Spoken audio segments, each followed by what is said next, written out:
Hello. ये कहानी है सुमित की। सुमित केरला में रहता था। 12th क्लास कंप्लीट करने के बाद उसने यूनिवर्सिटी ज्वाइन किया अपनी बैचलर डिग्री कंप्लीट करने के लिए। सुमित एक लड़का है जो केरला में रहता है अपनी फैमिली के साथ।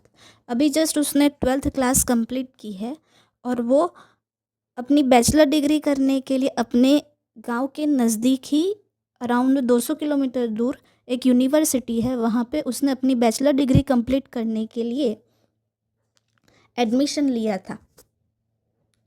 सुमित का कॉलेज उसके घर से लगभग 220 किलोमीटर दूर था और वो हॉस्टल में रहने वाला था। सुमित के पेरेंट्स उसको छोड़ने के लिए बस स्टॉप आए।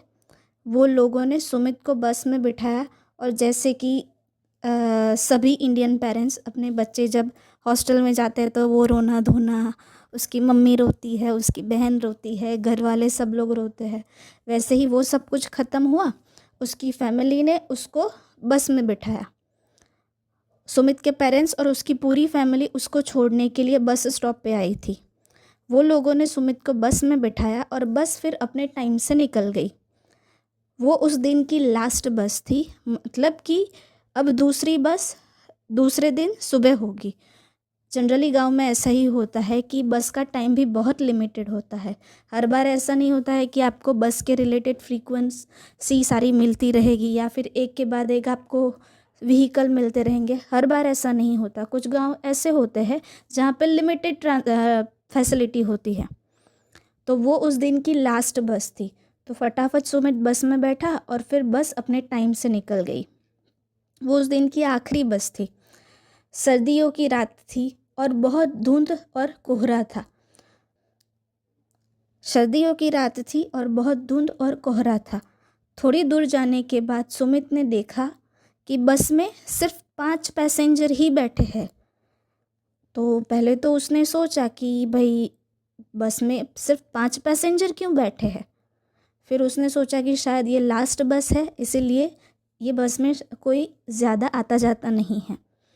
वो 5 पैसेंजर में एक बूढ़ी औरत थी, 2 अधेड़ उम्र के आदमी थे, एक छोटी बच्ची थी और 5वां सुमित खुद था। बस निकलकर सुनसान हाईवे पर से जा रही थी। बाहर घना कोहरा था और दूर दूर तक कोई दिखाई नहीं दे रहा था। सुमित ने नोटिस किया कि सब लोग चुपचाप बैठे हैं, कोई किसी से बात नहीं कर रहा है। वो बूढ़ी औरत चुपचाप खिड़की के बाहर देख रही थी और सुमित को एक पल के लिए ऐसा लगा जैसे कि उस औरत की आंखें पूरी तरह से है ही नहीं, उसका आंख का जो भी पोर्शन है वो पूरा खाली है। सुमित को थोड़े टाइम के लिए ऐसा लगा, बट जनरली ऐसा नहीं था। बट सुमित को ऐसा आभास हुआ कि उसकी आंखें पूरी खाली है। तो वो सुमित वो बूढ़ी औरत को ध्यान से देख रहा था कि कहीं कुछ ऐसा तो नहीं है, क्योंकि आखिरी बस है, शाम का टाइमिंग है और एटमॉस्फेयर भी ऐसा है, तो किसी को भी डाउट होता है। तभी वो छोटी बच्ची आके सुमित से कहने लगी कि अंकल, आज आप भी हमारे साथ रहना। सुमित चौंक गया। उसने सोचा कि ये बच्ची मुझे ऐसा क्यों कह रही है कि आज आप भी हमारे साथ रहना। सुमित चौंक गया और उसने पूछा कि क्या मतलब है तुम्हारा। तभी वो लड़की मुस्कुराई और चुप हो गई। उसने कुछ जवाब नहीं दिया, बस वो धीरे से मुस्कुरा रही थी। कुछ देर बाद बस जंगल से गुजर रही थी। ड्राइवर लगातार रेडियो पे गाने सुन रहा था। तभी रेडियो में से आवाज़ आना बंद हो गई। अचानक ही रेडियो बंद हो गया और रेडियो में से आवाज़ आना भी बंद हो गई और एक सिर्फ हल्की सी फुसफुसाहट सुनाई देने लगी। सुमित ने बाकी यात्रियों की तरफ देखा तो सब लोग बस में उसे ही देख रहे थे, जैसे कि उसने कुछ बहुत बड़ा गुनाह कर दिया है, वैसे ही सब लोग सुमित को देख रहे थे। और अजीब बात ये थी कि उन सब की आंखें बिल्कुल अलग सी लग रही थी। अलग मतलब जैसे कि ये आंखें उस इंसान की हो ही ना, क्योंकि हमें पता है कि अगर हमारी आंखें हैं तो हमारी आंखों के साथ हमारे फेस के साथ हमारी आंखों का एक प्रॉपर शेप होता है। पर उस टाइम पे सुमित को ऐसा लगा कि जो भी यात्री सुमित की तरफ देख रहे थे उन लोगों की आंखें उनके फेस से मिल ही नहीं रही थी। सुमित ने तुरंत बाहर देखा। क्योंकि ये चीज़ होने लगी तब सुमित को ऐसा लगा कि शायद वो कोई गलत जगह पे फंस गया है, या फिर ये जो लोग उसके साथ बैठे हैं वो लोग गलत है, या फिर ये कोई भूत वाला चक्कर है। सुमित ने तुरंत बाहर देखा। उसने पहले बाहर देखने की ट्राई की, बट कोहरा होने की वजह से कुछ अच्छे से दिखाई नहीं दिया। बट फिर थोड़ा एटमॉस्फेयर थोड़ा शार्प हुआ, तब उसने बाहर देखा तो उसका तो जैसे खून ही जम गया। बस के साथ साथ सैकड़ों परछाइयाँ दौड़ रही थी। जो बस चल रही थी ना, उसके साथ साथ सैकड़ों परछाइयाँ दौड़ रही थी। और अजीब बात ये थी कि उन सारी परछाइयों में किसी का भी सर नहीं दिख रहा था, सिर्फ उनका बॉडी का शेप दिख रहा था। परछाई, आपको पता है कि अगर हमारे बॉडी की परछाई होती है तो हमारे हेड से लेके हमारे पूरे बॉडी का शेप होता है। वो पर्टिकुलर शेप के अंदर उनका जो सर है उनका शेप नहीं दिख रहा था, सिर्फ उनकी बॉडी का शेप दिख रहा था। और वो सारी परछाई सुमित जो बस में बैठा था वो बस के साथ दौड़ रही थी। वो डर के मारे पीछे हट गया। तभी वो बूढ़ी औरत उसकी तरफ झुककर फुसफुसाकर बोली, तुम्हें ये बस नहीं लेनी चाहिए थी बेटा, ये तो मरे हुए लोगों की सवारी है।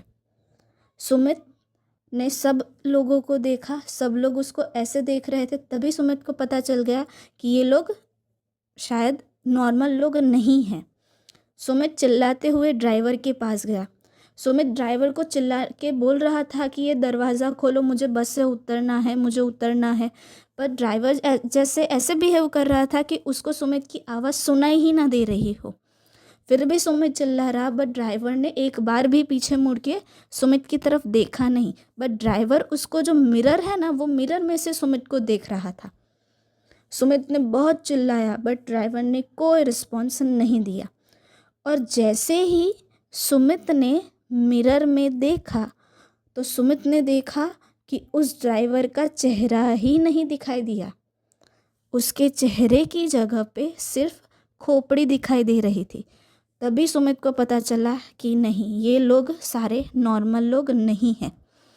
उसने पीछे मुड़ के देखा तो सभी यात्री उसको देख के बोल रहे थे, तुम भी अब हमारे साथ चलोगे। तभी जाके सुमित ने हिम्मत की और ज़ोर से बस के दरवाजे को ज़ोर से लात मारी और बस में से बाहर कूद गया। वो बेहोश होके सड़क के किनारे गिर गया। सुबह उस रास्ते से जाने वाले लोगों ने उसको देखा और उसको हॉस्पिटल में एडमिट किया। भगवान की दया से उसने कुछ अच्छे काम किए थे कि उस टाइम पे बस का दरवाज़ा खुल गया और वो बस में से कूद के बाहर निकल गया। पूरी रात वो बेहोश रहा और दूसरे दिन सुबह जो लोग वो रास्ते पे से जा रहे थे, वो लोगों ने देखा कि कोई लड़का यहाँ पे बेहोश पड़ा है, तो उन लोगों ने उसको उठा के हॉस्पिटल में एडमिट किया। उसको जब होश आया तो उसके कपड़े पूरे धूल मिट्टी वाले थे। अच्छा है कि वो बच गया है। उसको जब होश आया तो उसके कपड़े पूरे धूल मिट्टी वाले थे। अच्छा है कि वो बच गया। और जेब में सिर्फ एक टिकट था जिस पे लिखा था मृतक यात्री सीट नंबर 6। सुमित के पास जो टिकट था, उसने वो टिकट सही तरीके से देखा ही नहीं था।